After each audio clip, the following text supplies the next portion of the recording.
याद करते हुए सिर्फ चंद बातें बोलूंगा, क्योंकि बर्फ पड़ रही है। ये हम कर्नाटक से आए हैं, ये नई चीज है हमको कि इतना बर्फ पड़े, और अब देखे नहीं, एक नया माहौल है। और खास करके जब राहुल गांधी जी कन्याकुमारी से लेकर कश्मीर तक पैदल चलने का और भारत जोड़ो यात्रा का उन्होंने निर्णय लिया और चलने का उन्होंने इरादा किया, तब हम लोग घबरा गए थोड़े। अब प्रियंका जी ने ये बात कही कि जब इतना बड़ा फासला जो कन्याकुमारी से लेकर कश्मीर तक आज यहाँ पर हम ठहरे हैं, तो हमको घबराहट हो गई, ये कैसा सक्सेस होगा, ये कैसा निर्णय राहुल गांधी जी ने लिया। लेकिन मैं उनके लिए एक शेर कह के शुरू करता हूं। इतना बड़ा लंबा रास्ता उन्होंने जो तय किया, तो इसलिए डर मुझे भी लगा फासला देखकर, डर मुझे भी लगा फासला देखकर, पर मैं बढ़ता गया रास्ता देखकर।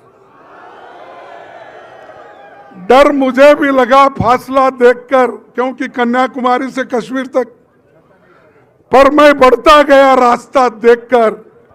खुद ब खुद मेरे नजदीक आती गई, खुद ब खुद मेरे नजदीक आती गई मेरी मंजिल, मेरा हौसला देखकर। तो ये उन्होंने जो इतनी बड़ी दूरी कंप्लीट की, इसीलिए मैं हमारे पार्टी के ओर से, सारे जनता के ओर से और सारे लोगों के ओर से उनको बहुत बहुत बहुत बधाई देता हूं। और उनके साथ जो यात्री चले, रात दिन उनके साथ रहे, बारिश हो, धूप हो, ठंडी हो, इसमें वो चलते हुए उनका साथ दिए 200 से भी अधिक लोग, उनको भी मैं धन्यवाद करता हूं और बधाई देता हूं। और से उसी के साथ साथ कश्मीर में, मुझे कश्मीर में जो 2-4 दिन में हमको उनके साथ जोड़ने का, लोगों का जो हौसला देखा, स्पिरिट देखी, तो देखने के बाद हमको ये महसूस हुआ कि कश्मीर के लोग सबसे ज्यादा उदार है, लिबरल है और सबको समेट लेते हैं। ये कश्मीरियत की एक बहुत बड़ी देन है। तो इसलिए दोस्तों, मैं यही कहूंगा कि उनकी जो ये यात्रा निकली, ये किसी चुनाव जीतने के लिए नहीं, सिर्फ कांग्रेस पार्टी को आगे बढ़ाने के लिए नहीं, ये उन्होंने यात्रा निकली नफरत के खिलाफ। आज जो बीजेपी और आरएसएस के लोग हर जगह नफरत फैला रहे हैं, उसलिए उन्होंने ये तय किया कि नफरत के खिलाफ हम लड़ते रहेंगे, लोगों को बताते रहेंगे और हर एक से मिलने की उन्होंने कोशिश की।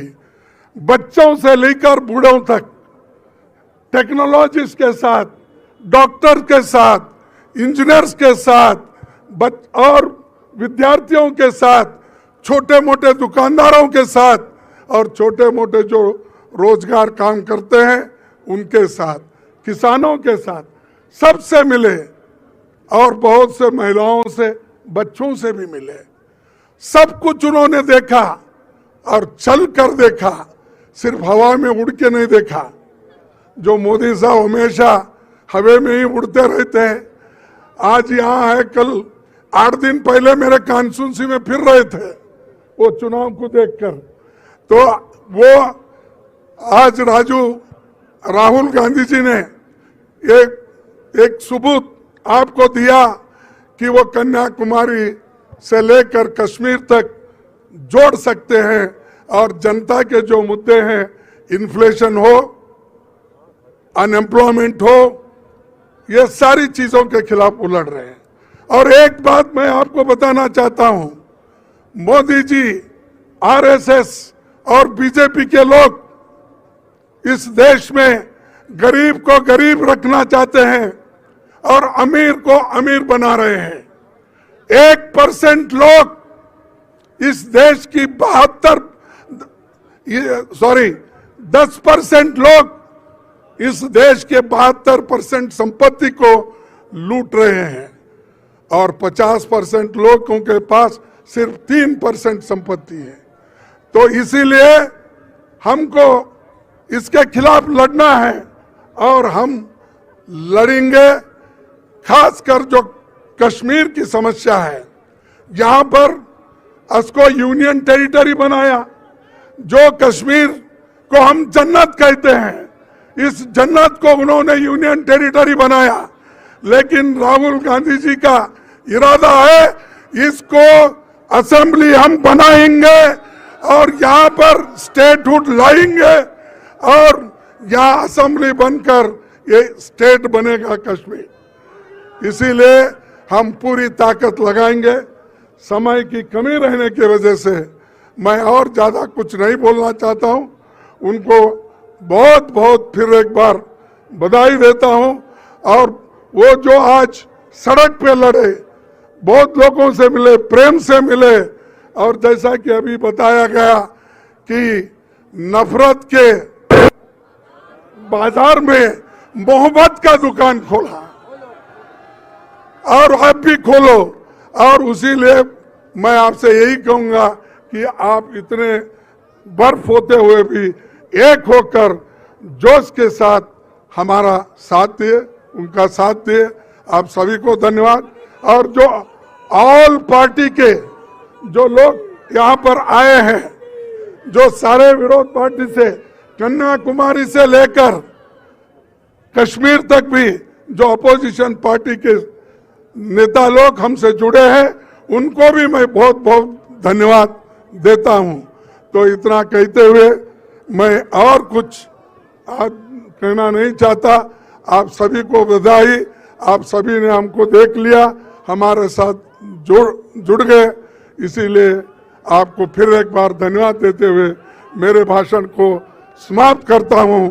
जय हिंद। आप एक ना, भारत जोड़ो, अरे जोर से बोलो, भारत जोड़ो, अरे जोर से बोलो, भारत जोड़ो, जोड़ो जोड़ो जोड़ो। जय हिंद, जय हिंद। राहुल गांधी, राहुल गांधी। आप सबको धन्यवाद। और मैं सभी को फिर एक बार नमस्कार करते हुए मेरे भाषण को समाप्त करता हूं।